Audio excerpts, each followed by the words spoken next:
Welcome once again to the Allon Exchange with Jay and Brittany Hagee, founders and financial advisors of Allon Planning Partners, right here in Tennessee. I'm your host, Spike Spangle, and today we are going to be covering as many of your retirement bases as we can. Yes. That sounds like a lot of information, Brittany. Yes. We got time for it today? We'll see. Let's start. We have a we'll lot. see how far we get. Well, you know what? We actually chose to reverse engineer this on purpose. If you've been watching Jay and Brittany on their television show, listening to them on their radio program, watching their YouTube videos, or if you come to any of their live events, obviously people talk a lot about investments, income, Social Security. How do we make sure we don't run out of money in retirement?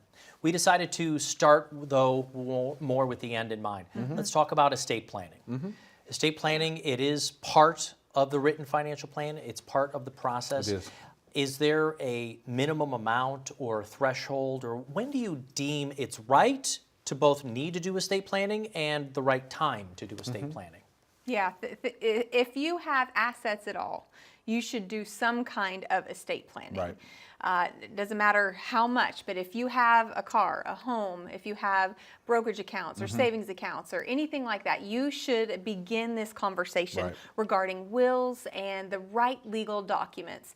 And Jay and I were talking about this recently because we actually have been meeting with an estate law attorney ourselves. And so we've been talking about some of these things we need now and things that we're planning for in our future. And there's a few documents that I just want to highlight that are so important when it comes to estate planning. A lot of times people think, oh, estate planning, how I pass on things to the next generation. That is a big chunk of it. That's but one there's part. also a part of it that impacts you while you are alive. And a lot of folks forget about that part. And I want to begin kind of the conversation with that. So there are a few documents called a power of attorney for financial and a power of attorney for healthcare. Those are two that we should all hold. Those documents, what those documents do is they give legal authority to whoever you name to handle finances in the event that you are incapacitated or cannot make those decisions yourself. Same for healthcare. You're naming someone to make some decisions on your behalf if you cannot make them for yourself. Yeah. Let me give you an example. So Jay and I are married. Let's just say something happens and maybe he's in a car accident or something. I don't drive that fast, but yeah. It's always it's Jay somebody who's going to else's go under the fault. bus over here. Something happens to Jay. It's Now okay, what? yeah. Well, I hey, get hit by a bus. I mean, that's statistically what's going to happen. That's right. I will probably outlive him. That's right. We don't know, but statistically, we outlive our male counterparts. Sure. But let's say that he is in a car accident and maybe is put in a coma to allow brain swelling to be reduced for a week. God forbid this ever happen. But we want to talk real life stuff because you are facing real life stuff. This is what you are dealing with, these types of situations. And we want to make sure you're prepared. So let's say that that's the scenario. And I need to get into one of his, maybe his IRA or his 401k to withdraw some funds to help with something that I have to pay. Maybe it's his medical bills, or maybe it's just I'm paying the mortgage, or maybe our everyday expenses or something. I have to get into those accounts. If I do not have this power of attorney for financial, I cannot access the accounts that are in his name. They will not allow me to access and withdraw funds just because I am his spouse. That's not how that works. You have to have this power of attorney in order to make those transactions. So very, very important, again, because you don't want to strap yourself or handcuff yourself to where you cannot access the funds that are yours. But that is a very real scenario that you could face and why these documents are so important. Right, and especially when you're talking about the 401ks, because you can have joint bank accounts. You can have joint investment accounts. Right. But the 401ks, the IRAs, They're those not are joint. literally individual They're retirement accounts. That's right. And so if you need to get into those funds, those aren't joint, those are never to have power joint. of So you attorneys. have to have those power of If attorney. you don't have that document, you cannot access the Now, funds. I also think, look, folks, I know this might be difficult, but I've actually had a couple of these situations happen last year with friends who I've known. A very young man who had a brain aneurysm, a brand new 1-year-old baby, young wife. They've been covered with insurance and some long-term care, but starting this sooner than later. Estate planning isn't just for 70 or 75 years old. Yes. It's for anybody who might have a family or assets, or just want to make sure that my family is covered no matter what happens. Things can happen quickly in life. And so what I tell folks, no matter what your age is, if you are disabled or when you are deceased, you want to know that the assets that you have or the health care planning that someone needs to help you with is accessible to who you trust, right? So we have, the way we set it up in our firm, we have 3 or 4 different estate planning attorneys, because Brittany and I aren't attorneys, so we can't draw up these wills or trusts or power of attorney documents, but we partner with these folks who come and meet with you in our offices, and they will walk you through your specific situation. We can kind of help quarterback that for you, right? We can help you, help the estate planning attorney understand your assets, understand your needs, understand your family dynamics. So that way we can work as a team to put together these documents for you. And it may be that a simple will is okay. It may be that you need a trust. There's a ton of different reasons why each of those would be okay in certain scenarios. But you really need to start thinking about this now. If you have young kids, especially, if you're in your 30s and have young kids, you need to be thinking about what would, if something happens to you and your spouse, who's taking care of your children, right? And so it's not, there's not an age thing. This is not something you can wait until you're 60 or 70 to put in place. You need to put it in place now, and that's why we emphasize that a part of the holistic financial plan, because we want folks to be able to have confidence of what happens to their money and their health care if they're no longer here to help with that. I think one of the things that is a must-do right now is the kind of thing that you do in the office as well. Take a look at your beneficiary designations. I mean, if it's on your bank accounts, any accounts, folks, go get your laptop, go put it on your lap, continue watching the program. Make sure you've got the right beneficiaries on there. There could be kids or grandkids born into the family. You may have gone through divorce. There's all different kinds of blended families. And there's, oh my gosh, I just going through my licensing. There's a difference between, what is it, per capita and per stirpes? That's right. There's a big difference of what happens if somebody, can you explain the difference again for me before I take my test? Big difference between the two. Yeah, so are you taking a test right now? Yeah.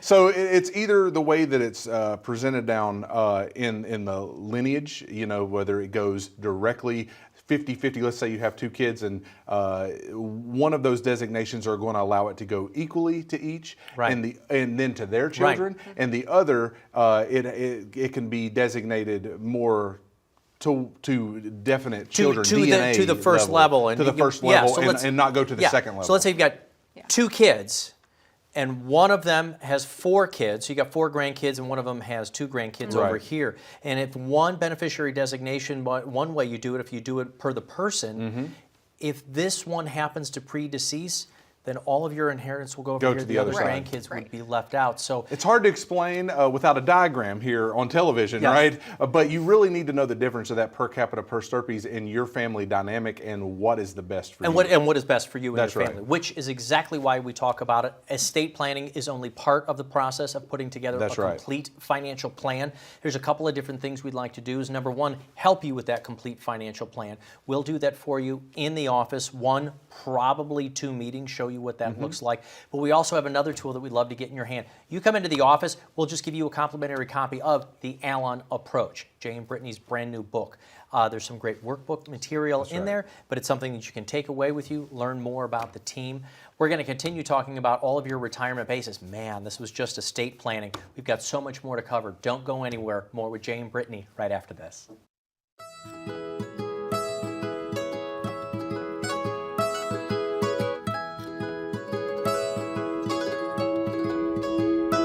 Well, about almost 10 years ago now, Brittany and I came to the realization that the position that we were in, we wanted to expand what we were doing. We were in full-time ministry. And so I realized as I was counseling people a lot, it had a lot to do with finance. Because finances are a touchy subject. It can be challenging, and that's what we want to do, help people prepare for those unexpecteds. I had a friend at the time who was in the industry and ran an RIA and decided to, take a sneak peek into what he was doing, and really, loved the model of being able to be independent and fiduciary in our advice and the way that we help people. And when we decided to begin our own independent firm, we knew there's a better way. There's just a better way to do this. It's beyond transactional interaction. It's this relational component that we knew we want to have.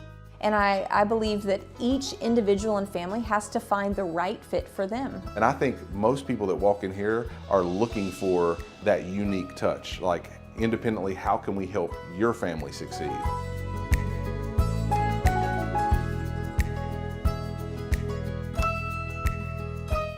Welcome back to the Allon Exchange television program. Today we are covering as many of your retirement bases as we can with Jay and Brittany Hagee. I'm your host, Spike Spangle. Let's talk about the investment strategy. We did estate planning. Do we need to focus an investment strategy more on income production, things like bonds, what we might call preferred stocks, dividend-paying stocks, and mutual funds and ETFs? Do you look for the vehicles that produce income? Well, yes, you do want to look at income when you're in retirement, but you really want to be diversified amongst asset classes correctly, because you don't want to be weighing too heavy on any one vehicle, right?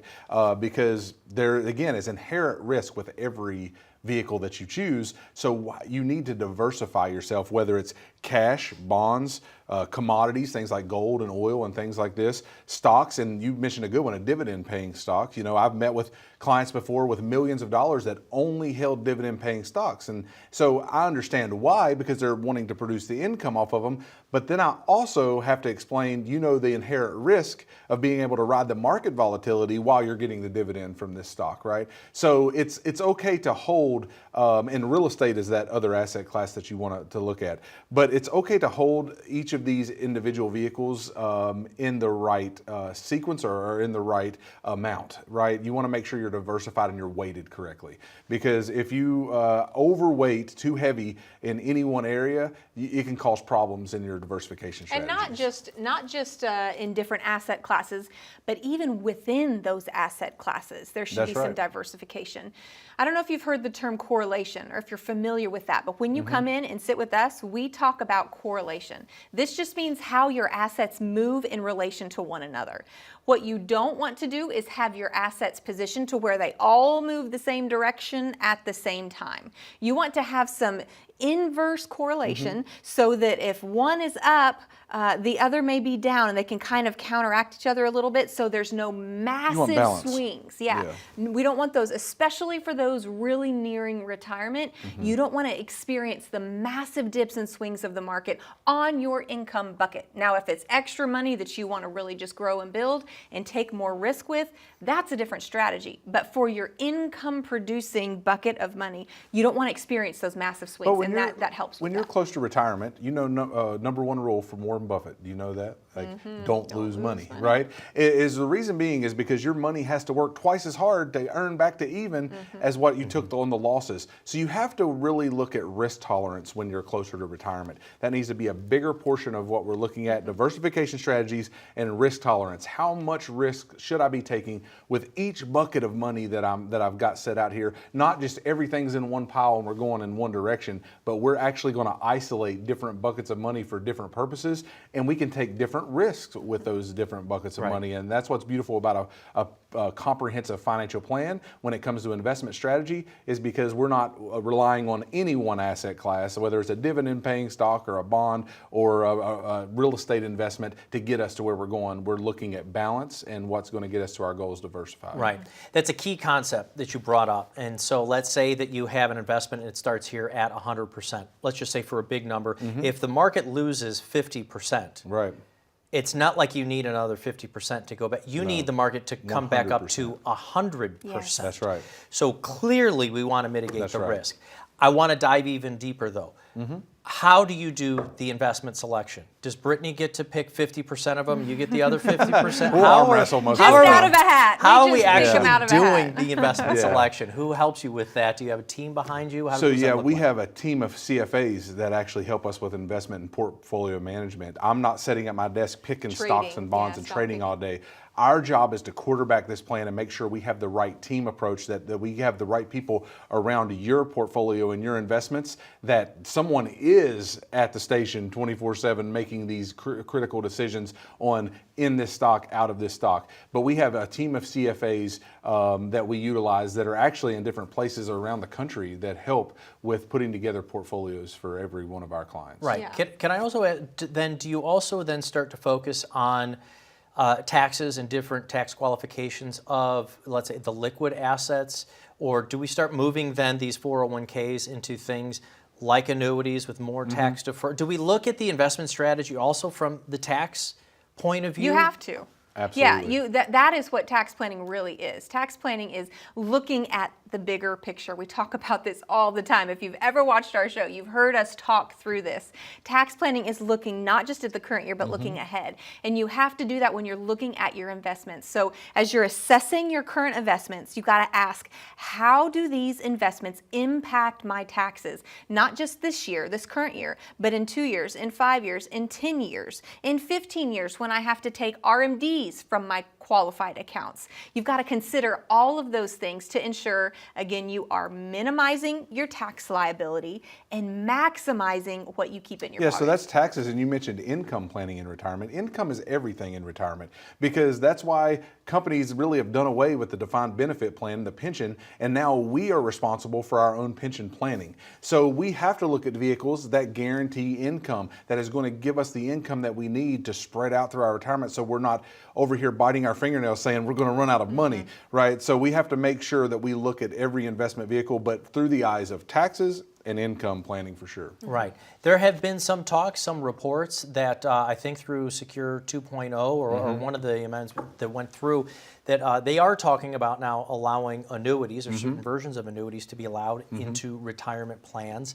I don't know if that works to better the tax deferral part of it, but creating your own inside pension plan. If these come to pass, would you guys be a fan of that? Having a tool side by side with your retirement accounts? Yeah, it's really important to consider. So if you're in that position where you are looking to create an income from your retirement dollars or for your retirement, looking at the different buckets that you have amassed, okay, whether it's your 401k or maybe you do have a pension from your work, or maybe military or government that has some kind of pension like that, or maybe you have your own personal savings, also Social Security. All of these different sources you've got to consider and determine, how can I, again, we say this word all the time, but maximize. How can I maximize what I have worked my life to build and make the most of it, make it last longer?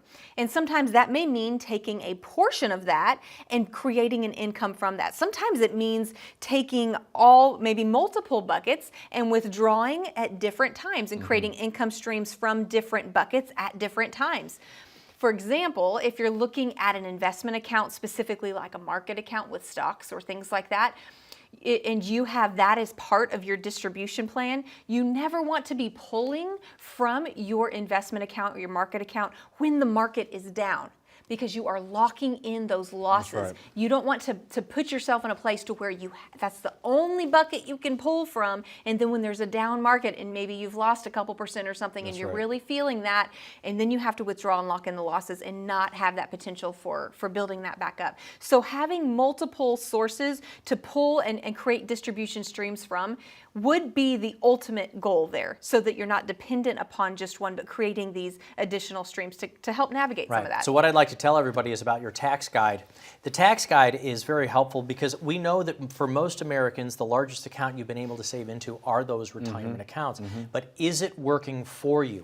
How do we turn this into an income stream? Whether you're thinking you need dividend-paying stocks or dividend-paying bond funds, or you can turn it into your own stream by using a tool like an insurance product, like an annuity, we need to make sure that it's tax efficient. So Jay and Brittany have also come up with their tax guide for this year, and we can get that into your hands. Now, first of all, you can call the phone number and ask for it, but even better yet, come on into the office. Let's take a look at how we can put together a tax-efficient strategy for you. More of your retirement bases, as many as we can cover in this last segment when we get back with Jay and Brittany right after this. As a good saver, you've been putting away money during your working years. Studies find that the biggest fear of retirees is running out of money. Market volatility isn't just the downward movement of stock prices, it's the size and frequency of change. The more dramatic the ups and downs, the higher the volatility. This can put savers who are newly retired or a few years away from being retired at greater risk. Today's generation of retirees is not receiving traditional pensions as our parents or grandparents did. Instead, we have retirement accounts such as 401ks or 403bs. These accounts typically expose your money to market risk. The last thing you want right before retirement is to lose a portion of the money you need for income. But how do you turn these accounts into a retirement income? Is it safe to keep all your retirement money sitting in the stock market? The last thing you want is to lose a portion of the money you need for income due to market loss. By working with a financial professional, you can learn how to turn a portion of your savings into an income stream for life and income for the life of your spouse if you're married. We all have moments in our lives when we wish we had taken action sooner. Don't let procrastination reign on your retirement parade. Act now before it's too late. Please call our office to set up your no-cost, no-obligation retirement income review today. Welcome back with Jay and Brittany Hagee, financial advisors and the founders of Allon Planning Partners. I'm your host, Spike Spangler. We're trying to cover as many of your retirement bases as we can today. And retirement has changed. And there's a lot of technology out there. Yeah. In fact, I was just reading something recently where the people who are going more into the technology space are the age 65 and above. Right. They have over 7 different appliances. Do you guys have a smart refrigerator yet? I need a smart yes. refrigerator. We but do not. they got smart washers and dryers, Yeah, and then it's connected that's to their true. smart watches, That's right. which is helping them monitor their health. Yeah. But I'm wondering with the technology, there's also an overwhelming element to it. And how many people are using this to monitor their accounts, Right. monitor their investments, monitor too much of that news that makes them feel things are going up and down, technology and retirement. Do you embrace this? Well, there's pros and cons, I mean, to everything. And, you know, the accessibility that technology's allowed us, I think is a good thing, but it can work, like you said, in the negative vein. So it causes us to make emotional decisions because we can access things quicker and we can make a decision before we even have thought through all the consequences, which is kind of what technology is good for, getting us in front of it, but it also can hurt us with the emotional side of investing. So we understand that there are folks that are listening, and we have a lot of clients that love technology and some that don't want anything to do with technology. And so we are kind of that in-between liaison, so to speak, to help you, to let you use it to aid you, to benefit you the most. So we don't want to take over. I don't think it'll ever take over really a personal touch. I don't feel like, as far as sometimes you just need something with skin on it to say, am I doing the right thing? Is this the right way? You know, so there's that robo advisors and everything else these days. And so, yeah, it can cut some cost. It's some good things for as far as accessibility, but it can also weigh on our decision making and cause us to make emotional, rash decisions sometimes quicker than us thinking through the planning process. Right, and there's also some limited personalization within that, which can be challenging, especially as you're looking at comprehensive financial planning. If you're looking at it narrow-minded, I just want to look at my investment and my allocation alone, you know, it can spit out some solutions, you know, if this, then this, right? I mean, there's algorithms that run it, and you can get an answer, right, as you put in the data. But you don't receive the broad, comprehensive approach that at least we, as financial advisors, Right. take when it comes to this. When we're talking about your investments, we're not just talking about your investments. We're talking about your investments in light of everything else. Your income, how much are you Your contributing? taxes. What's your tax liability look like? How will this impact you down the road? There's so many factors that really do work together, and you kind of miss out on that benefit when you rely solely upon the technology of it, like a robo-advisor. Well, I got to tell you, I know technology is helping things. I can remember the change in the industry as we went from mutual funds, good old-fashioned retail Right. mutual funds, brick and mortar up, going to ETFs, which can operate at 90% less because of the cost internet, less, because of things minimize there. our costs. But I can also say the opposite side is I am tired of getting on websites and say, would you like to chat with someone? You click on it and it's some robot and you're typing things and like, was this helpful? I'm like, no. Can't understand anything. So when people want to reach frustrating. you and they're worried, are you moving towards the technology edge, or are you still keeping the firm personal? Well, we want to be accessible. That's one of our desires as a firm, is to remain accessible. When you have a question, you can get in touch with us. You can get in touch with our team, and I'm talking about a person, right? You want to speak with a person. That's what we want to ensure, that you're not getting some robo answer, you know, but you're able to speak with a warm body. You're able to speak with us. Hey, I saw this happened. How does this impact this? Or hey, I need a distribution. Can you help me? Absolutely, we'll help you process that, right? So definitely offer that here, whereas with a robo-advisor, again, you're missing that. Kind of get some cold. We know that this year here in Tennessee, we had some terrible ice storms. Oh, we we couldn't go Yes. anywhere. How do you feel about Zoom? Like, because I know that I've had some doctor's appointments. I thought this was great. It was fantastic. I was able to do a checkup. They're like, "How are you? Are you fine?" And able to speak with someone, write some emails. This great communication now that we're able to have. I still want to see that doctor once or twice a year. You know, I appreciate that because it allows more accessibility. Like I said, there are certain parts of technology, like a Zoom call, you know, that we meet with our clients over Zoom. I do that quite often, that I'm okay with, but they're still getting my brain, you know, our potential to like look at every angle and not just spit out an answer based on, well, this investment's 10% versus 8%, right? So I appreciate certain parts of those technology pieces, but we're always going to keep the personality and the personal touch in there. I want to then directly going to the functionality of it. I've always wondered from financial advisors. So we have this technology. We talk about an income plan. We talk about a financial plan. How does it actually work that you get somebody's monthly income to that? Do you do that, or do you just say this is the amount that you're supposed to withdraw from this bank account? This is what, you know, you're obviously going to get paid over to Social Security, or do you actually help with the pay? Do you use software to help them with their income stream? Yeah, this is where the both and really come into play. The personal touch and the face-to-face, hand-to-hand working together, but also the technology. We're going to implement that. We have these incredible tools at our disposal that really maximize our planning and really help us when we're coordinating all of this. So it's really a marriage of the two together to where it really maximizes the effectiveness and efficiency for our clients, and as well as time management, right? It makes a big difference in that as well, minimizing the time it takes to do certain tasks. But absolutely, we help folks process through when and how to take those distributions, and as they get to the point of retirement, we're able to even automate those. There's a piece of technology that we use every day, you know, to where distributions are automated, or contributions are automated so that they don't have to remember it every time, or, you know, it's set on a schedule, so you're and it'll taking this happen. whole technology world and boiling it down for them and Applying making it to our system. Yeah. What's impactful and effective and what's not. Taking some, leaving some. Right. Jay, Brittany, thank you very much. Brittany, hold up that book there real quick. I want to make sure that everybody gets a complimentary copy of this book. That's right. When you call in the phone number there and you come in for an appointment, you will get a complimentary copy of the book, and we want to cover all of your retirement bases, including your income strategy, estate planning, taxes, Social Security, healthcare choices, and more down the road. Call the phone number you see here so you can get started on your written financial plan. Thank you for watching. We'll be back next week.